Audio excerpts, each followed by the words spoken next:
Feldstein, and I want to say that I think I got in touch, I saw an article in the paper months ago, a year ago maybe, where I saw that Figment was going to be looking for another space, and I think I emailed somebody in the website and said, have you thought about Roosevelt Island, and gave them, I think, Susan's contact information. So hopefully that's how you guys got here, I don't know. But in any case, I'm happy to see that you're here, and we're looking forward to seeing many of the events.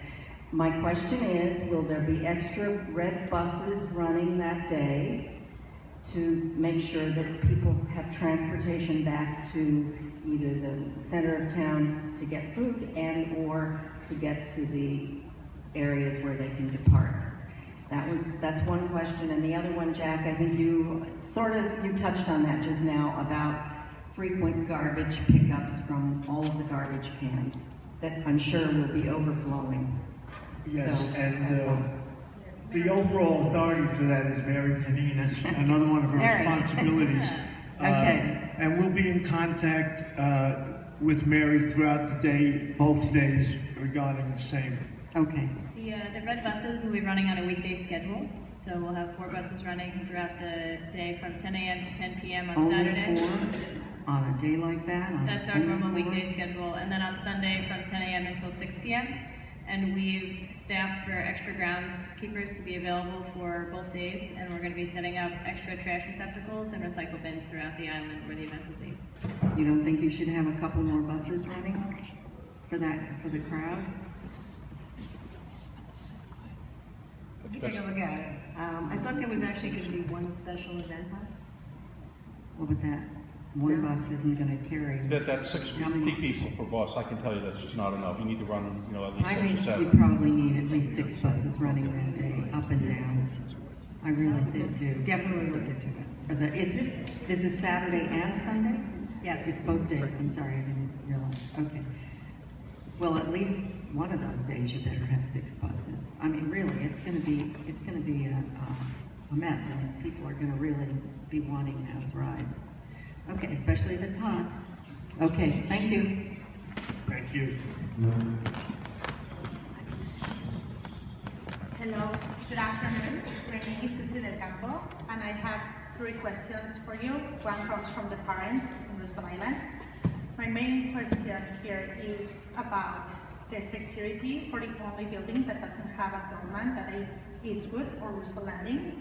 Why I'm asking this is because during the Cherry Blossom Festival, between the hours of 10:30 in the morning to around 7 o'clock in the morning, I found a lot of people that do not live in the building, that you can tell as an islander that they do not live here in the island, trying to access the buildings, looking for a restaurant. And they even ask persons that we have a key or a key fob if we can let them in to get a restaurant. The problem with Roosevelt Landings is that because we don't have any concierge, anybody can tag along with someone opening the door, and they're inside our building. So that's a big thing for me, thinking about security, because it's one of the largest complexes in the island. And all the floor number 4, number 7, and number 10, if I'm not mistaken, are connected to each other. So from one end to the other end of that building, you can access every single apartment. So that's my first question. The second question, yes, go ahead. For that day, we will have our detail of all, like the chief said, all hands on, but additionally, we will have our regular staff of officers that are working that will respond to any calls for service. So if there's someone that needs service, we will have our regular staff of officers that will be readily available for calls for service. All right, thank you. The second question comes from the parents.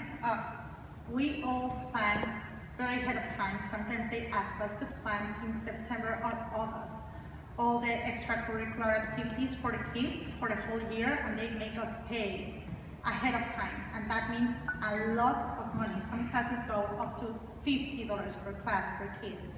So in terms of that, a lot of parents are wondering if they will be able to get out in the morning from Roosevelt Island, if they will be able to come back at a reasonable time with 1 or 2 kids tagging along to get them ready for the next activity, or just to finish their day at any time that could be, so they could spend the weekend as a family, because most of them will go to Queens for one activity, other ones have Manhattan activities, other ones have 2 different activities, and they just come back, get their stuff ready, exchange kits, and go back. So putting that in mind, a lot of parents, if they cannot come back on time to the island to change activities or for another kid, will be losing a lot of money and a lot of time waiting in lines just to get back home.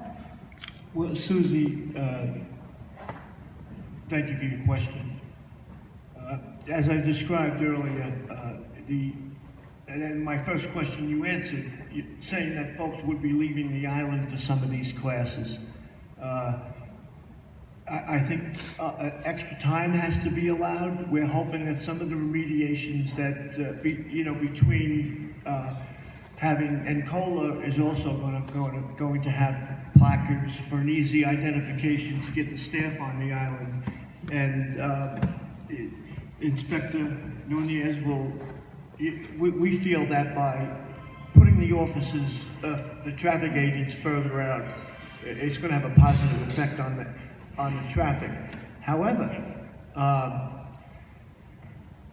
in spite of that, and in spite of us putting out in advisories and any place we put the event, on social media or whatever, we discourage folks from taking cars. Yeah, that's for the public transportation that we use. Pardon me? Public transportation. Parents usually use public transportation to get to Astoria, to Long Island City, to So Manhattan. you're not talking about driving? No. Okay, we're talking about public we transportation.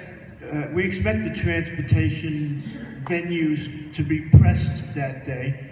There will be a lot of people, so there will be waits. So we think it's going to be better this time, but we can't give you an assurance that there'll be no wait time at the different transportation venues. There'll be sufficient transit police addressing the subway issues. There'll be with the getting the larger boats, we'll be able to move more folks, actually 3 times as many, whatever that comes to, at one time by using a 300 capacity boat. And we'll be monitoring the tram. Okay, that's good. Thank you. MTA is going to be running a weekday schedule, which means more trains. And we're hoping to have a meeting on Tuesday with the station manager so we can go over stuff like that. But I think it's safe to recommend to everybody to allow extra time. We certainly don't want to keep parents separated from their children or anything like that, but... Okay. And my last question that has been popping up in our parents group is like, by any chance, are you thinking in giving priority to come back to Roosevelt Island in the tram for the residents, like run a tram for residents and a tram for visitors? Because that will expedite our lives. Right. And will help also with the lines that are like too long. Right. We are actively thinking and discussing that, and we should be able to come up with an answer shortly on that. So we are thinking about it and considering it. Yeah. If we return to the island by taxi with our ID saying that we live here, it will also be like the lime green? No. What we had to do with the Cherry Blossom Festival, because so many people had decided, there was no decision because there wasn't enough room on the sidewalks for these folks, so we wound up with a lot of people in the streets, and consequently, we had the Ubers dropping off on Vernon Boulevard, which we realized was an inconvenience, and then some, especially for our elderly disabled folks. So we're going to be more flexible with that on the first and the second. But we'll always have to reserve the right to stop traffic or stop certain things if it becomes an emergency. What we did in an emergency situation on the Cherry Blossom Festival Day was we began taking, for about an hour and a half, we began only taking folks off the island, and we had to stop incoming trams so we could get, like I had estimated, Kevin and I, that for every one person waiting to come from Manhattan to the island, there were 10 looking to get off the island. And that was something and we knew that was going to come with inconvenience. So, you know, there's only so much you can do with the tram because they move a certain, yeah, but, so we can, it answers your question, we're considering those other eventualities. All right, perfect. Thank you, Jeff. Thank you, Deputy Brown. Thank you all.